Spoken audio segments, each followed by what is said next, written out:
हमारे जंगल को तोड़ने के लिए मनुवादियों, ब्राह्मणवादियों ने 6743 जाति उपजातियों में हमें विभक्त किया है।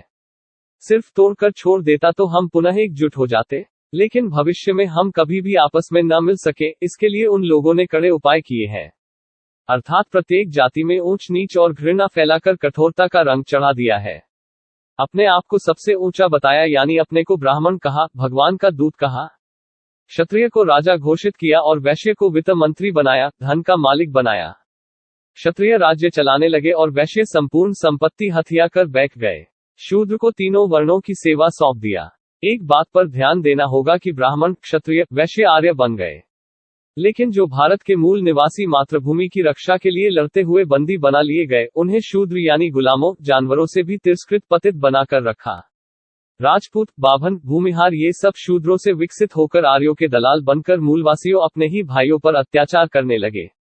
भारत के आदिम इतिहास वेद शास्त्रों में इन जातियों का कहीं नाम नहीं है। जो भी जाति आज खटमल, मच्छर, मक्खियों और बरसाती कीड़े मकोड़े के समान खबर खबर और टर टर कर रहे हैं और अपने को ऊंच से ऊंच कहते चल रहे हैं, वे सभी शूद्र हैं और शूद्रों के बीच से विकास करके आज उन्हीं से घृणा करते चल रहे हैं। जैसा आज भी देख रहे हैं कि शूद्रों के बीच बड़े बड़े ऑफिसर, कमिश्नर, विधायक, मंत्री हो जाने के बाद वे उन्हीं शूद्रों से घृणा, द्वेष, अपमान करने लगते हैं। यही कारण है कि हमारे पांचों बल को 5 छल से मुट्ठी भर आर्य लोग तोड़ने में सफल हो रहे हैं। हम अपने भाइयों को मारने, जलाने, इज्जत लूटने में गौरव समझ रहे हैं।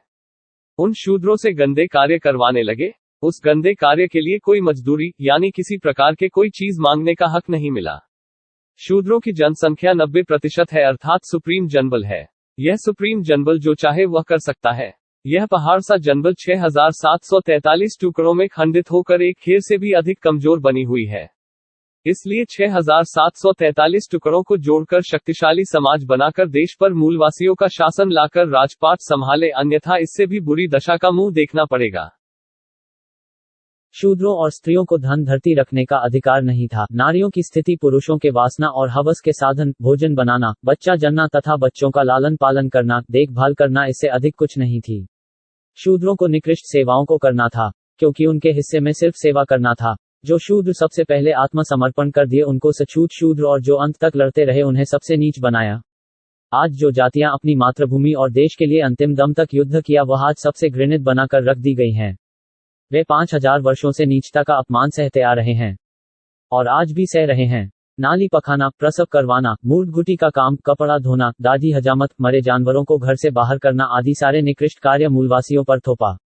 खेतों से अन्न पैदा करके पहुंचाना, जानवर पालन कर उनके लिए दूध, दही, माखन, मलाई पैदा कर उनके घरों में पहुंचा देना था।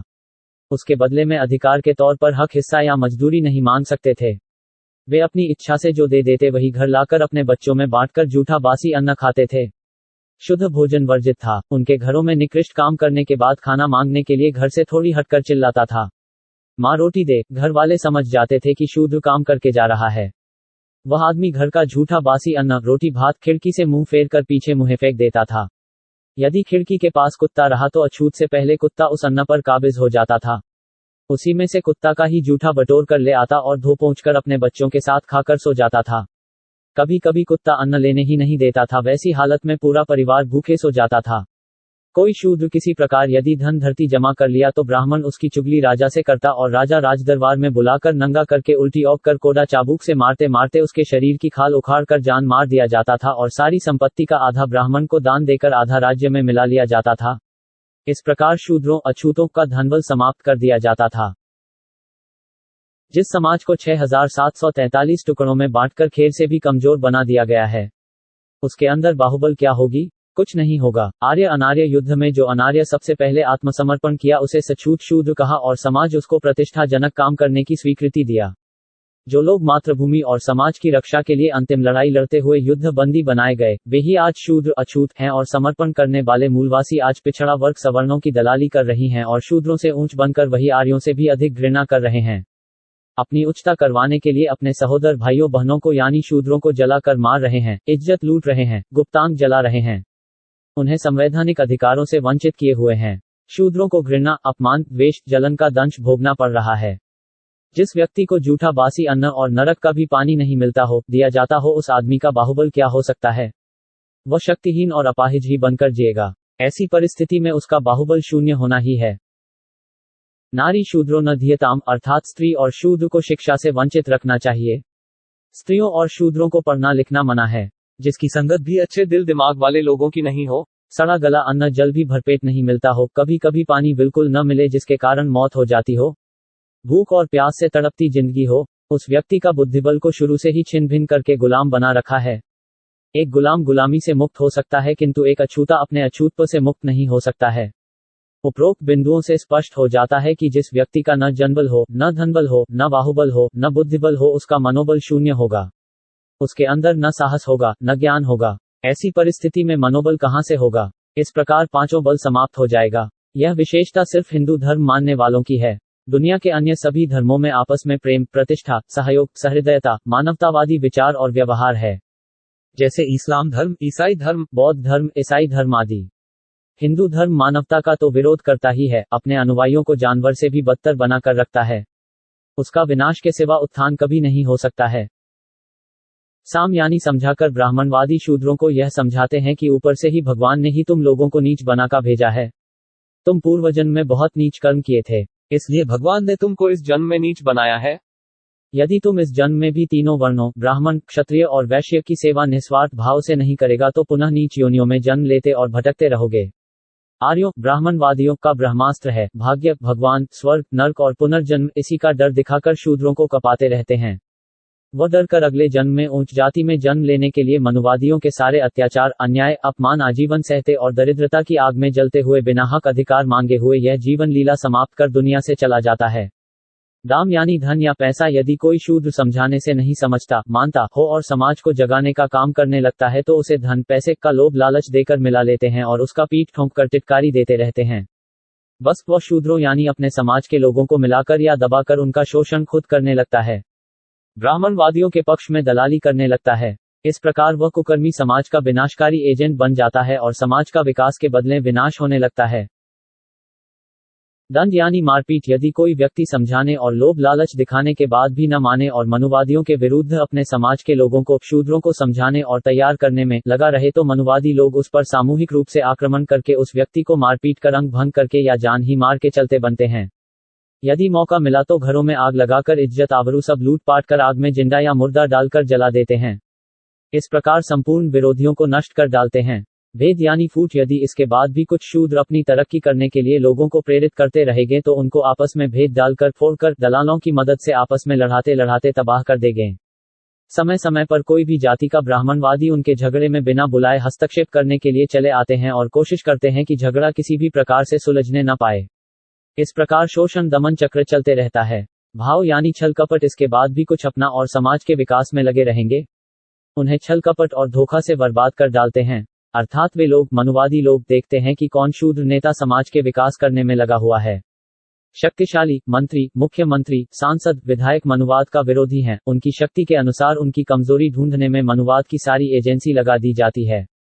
सबसे पहले अंधविश्वास फैलाने के लिए ब्राह्मण पोथी पत्रा लेकर पहुंच जाता है और बिन बुलाए बिन पूछे भाग्य बताने लगता है। बोलते बोलते जब अंधविश्वास का जादू चढ़ जाता है तब उसको तरह तरह का अनुष्ठान बताकर चलने लगता है, लेकिन वह जातक तुरंत पुनः आने का आग्रह करता है। इस प्रकार अंधविश्वास में फंसा कर अपनी इच्छानुसार गलत काम करवाते करवाते उसे तहस नहस कर डालता है। उससे जो बच जाते हैं उनकी अन्य आदतें जैसे चाय पान, शराब, गांजा, भांग, दारू, ताड़ी, रंडीबाजी, छोकड़ीबाजी, लौंडेबाजी, घूसखोरी आदि कमजोरियों को खोजने लगते हैं। यदि उपरोक्त कोई बुरी आदत न हो तो उसके घर में नौकर, दाई, रसोईया या रखेल बनकर रहने का अचूक ब्रह्मास्त्र फेंकते हैं। इसके बाद हरदम मौके तलाश में वह नौकर दाई रहते हैं। मौका मिलते ही अपना शिकार कर डालते हैं। आपको बिना कहे हुए तरह तरह का उपहार आपके पास पहुंचाने लगेंगे।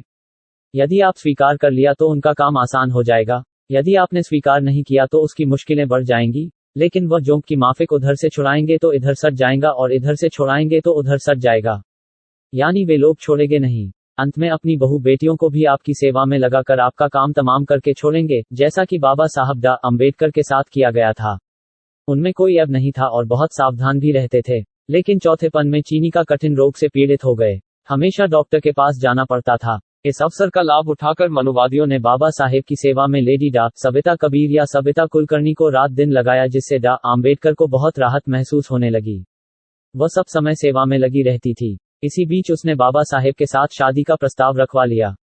बाबा साहेब ने उसे ऐसा सोचने से मना किया, सावधान किया। बाबा साहेब ने कहा कि मैं चीनी की बीमारी से ग्रसित हूँ। मैं तुम्हारे सेक्स को कुछ नहीं दे सकता। मैं अपने स्वार्थ में तुम्हारा जीवन नष्ट नहीं करना चाहूंगा। लेकिन उसने अपने को समर्पित करते हुए कही कि उसे कुछ नहीं चाहिए। उनकी सेवा करके वह सुखी रहेगी। बहुत सारे हितैषियों ने भी बाबा साहेब को कहा कि आपको इस समय हमेशा देखभाल करने की आवश्यकता है। शादी करने के बाद वह सब समय आपके पास रहेगी। बाबा साहेब मान गए। कोर्ट शादी हो गई। इसी बीच दिनांक 5 दिसंबर 1956 की रात सविता अपने से किचन में जाकर भोजन में मीठा जहर मिलाकर रसोइया के द्वारा बाबा साहेब का भोजन भिजवा दी। बाबा साहेब भोजन करके सोए से सोए ही रह गए। ब्राह्मण बाबा साहेब जैसा पूर्ण महापुरुष को जब अंतिम समय में मरवा कर ही चैन लिया तो अन्य शूद्रों की बात क्या है। इसलिए उस वर्ग से आजीवन सावधान रहने की जरूरत है। छ टुगेदर का सहारा जीवन भर लेते रहना चाहिए। यह छ टुगेदर रूपी कवच कुंडल हमेशा तुम्हारी रक्षा करेगा। तुम्हारे पांचों बल तुम्हारे पास हमेशा सुरक्षा करने के लिए तैयार रहेगा। 1 ईट टुगेदर यानी एक साथ खाओ। 2 सिट टुगेदर यानी एक साथ बैठो। इससे आपसी प्रेम बना रहेगा। 3 लिव टुगेदर यानी एक साथ जमात में रहो। 4 थिंक टुगेदर यानी सामूहिक रूप में एक साथ सोचो। इससे सही निर्णय होगा। 5 मार्च टुगेदर यानी सामूहिक रूप में एक साथ चलो, आगे बढ़ो। 6 फाइट टुगेदर यानी सामूहिक रूप में एक साथ सब लोग दुश्मन से लड़ो।